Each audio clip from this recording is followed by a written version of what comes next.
Satu persatu kader Nasdem mundur setelah Anies Baswedan diusung jadi Capres 2024, kali ini dari Semarang. Dua kader Nasdem di Semarang yang mengundurkan diri adalah Sekretaris Garda Pemuda Nasdem Semarang, Hanandityo Narendro, dan Wakil Sekretaris DPD Partai Nasdem Kota Semarang, Syafiq Pahlevi Ponto. Sebelumnya, dua kader yang menyatakan mundur yakni Andreas Acui Simanjaya dari Kalimantan Barat dan Nilo Jelantik dari Bali.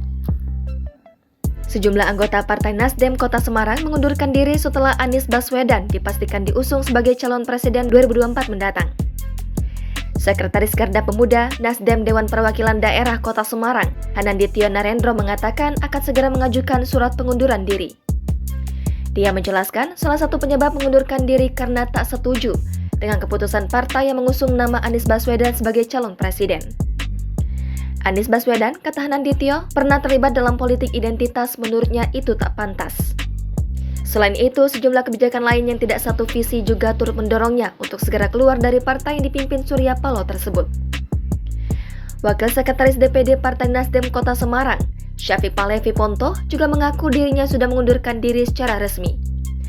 Alasannya keluar dari Partai Nasdem karena pemikiran dan hati nuraninya sudah tidak sejalan dengan kebijakan partai. Menurutnya, hidup harus mempunyai prinsip. Dia tak ingin mendapatkan kekecewaan dan menjadi sebab polemik internal di partai karena pandangan yang berbeda itu.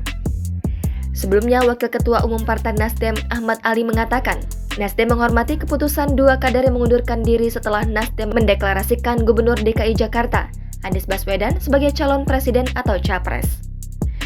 Ali menyatakan keputusan untuk mundur itu memang sudah tepat dan Nasdem tak bisa menghalanginya. Ia pun mengibaratkan pengunduran diri kader sebagai seleksi alam.